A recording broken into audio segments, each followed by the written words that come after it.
At the end of one of my previous videos, I made a point of telling girls to shag nerds, specifically. And you know, I say this to girls in particular because girls tend to have it the wrong way around. I mean, most guys, you really should shag nerd girls as well. It stands to reason. But guys don't really make that distinction. Guys don't really give a shit how intelligent you are as long as you're willing and able. You know, whatever gets you to find me just attractive enough to not feel like a creepy weirdo for fancying you, right? So we're generally running on autopilot, and we're about 50-50. Sometimes we get it right, sometimes we get it wrong.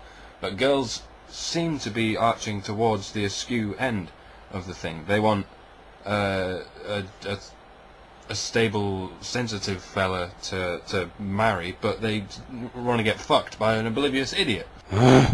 And for a while I thought it really was that black and white, but it's not. Because women don't want an idiot in the bedroom, do they? At the end of the day.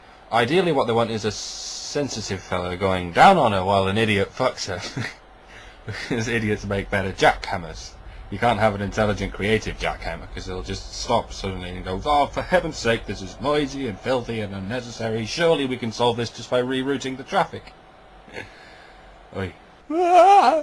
But the closest thing she can get to this menage a trois is to have two relationships. One mysterious, intriguing, romantic relationship that gets her just wet enough to receive a loveless pounding from the moron. And deep down, this is kind of what guys want as well. And we'd be a bit more idealistic about it if we thought, for 1 nanosecond of any given day, that we're in charge of sex. Which we're not. I know, girls, you like to think you can make us think that we're in charge, because blah, blah, blah, but we fucking know. We know from square one that we're not in charge. I can't speak for Eastern etiquette, but here in the West, sex only ever happens when a woman wants it to. Because if it happens and a woman doesn't want it to, it's not called sex, it's called something else. You see, when a man wants it and a woman doesn't, it's called rape.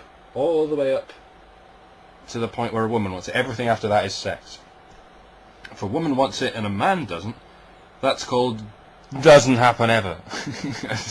There's no such thing as that kind of rape. You know, a woman can cry rape at any point in the proceedings and the man is in shit. If a man cries rape at any point in the proceedings, yeah, the man's in shit. Don't try to tell us we're in charge of that shit. Women are in charge of sex. Men are in charge of rape. That's been made abundantly clear. Which brings me on to the topic of transsexuals. Sort of. Right, at the end of the day, it's your body. You can do whatever the fuck you like to your body, because it's your body. I just want to know, how many of you transsexuals out there have really thought this through? I mean, really properly thought this through. Because I can only speak for myself, but if I was in a position where I had a problem, and the only solution I could think of to my problem was mutilation of my own genitals, I'd really think long and hard about it before I sort of go through with it. Unless you've actually got, like, a demon or an alien living in your genitals and you've got to either kill it or be killed. And even then, you've got to give some credence to the possibility that you might just be under a misapprehension. I mean, ask yourself, are you a man without a cock, trapped in the body of a man with a cock? That's all you'll ever be. Because most of them frame it around this cliche that you're a woman trapped in a man's body, and so that, or vice versa, and so therefore your only solution is to change your body. But here's an idea, just an idea, not even a suggestion, just a little tidbit of whimsy. I'm just lobbing it out there. I don't want to rally with this or anything. Just imagine that you're a man trapped in the mind of a woman. Just imagine that's the case, yeah? And while you're imagining that, consider that with the wonders of science and technology available to us today, it's actually possible to change your mind. And some say it's a lot less drastic and a lot less irreversible than pulling your dick inside out. I don't know. Oh, but I can't change my mind. This is just the problem. I simply can't change my mind. You can't change your mind? You can't change your mind? If you can't change your mind, you're going to make a pretty shit woman. Women change their minds 1,000 times a second. Guys, right? You know when you're going through your average day and you're thinking away to yourself about stuff, yeah. There's usually maybe happens once a day. There's that point where one moment you're thinking about one thing, and the next moment you're thinking about something completely different, and you've no idea how you got from A to B.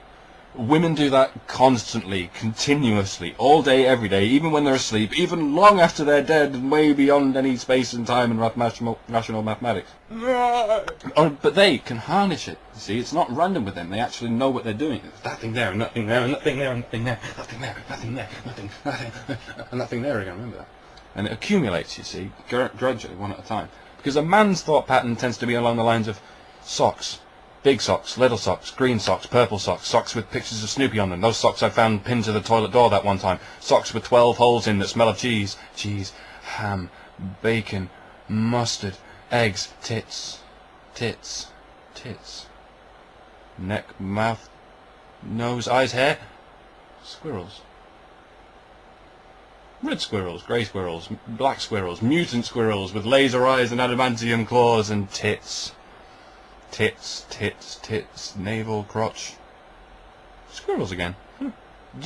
Whereas with women it's more like socks, doors, penguins, birthdays, fire, bicycles, shoes, blue things, artichokes, 237, China, shoes, that guy who hosted Going for Gold, what was his name?